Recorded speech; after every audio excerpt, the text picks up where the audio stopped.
San Martín y Junín, donde han caído forestales que uno no puede creerlo. Uno agarra este carril, que es la ruta provincial 50, y en un momento empieza a haber árboles caídos cada 20 metros. Este árbol tiene aproximadamente unos 30 metros, es uno de los más grandes, más altos de esta zona, pero mirá lo que es la raíz, miren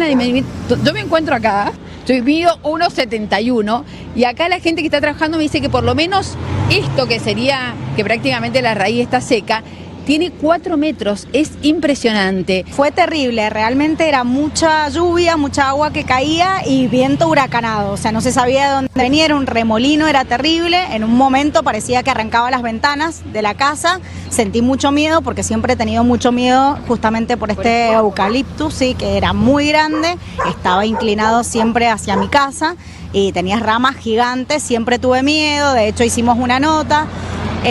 donde nos hacíamos cargo del costo para poder bajar este árbol, nunca nos dieron respuestas. Si vos tocas las ramas, el árbol está seco, está totalmente seco.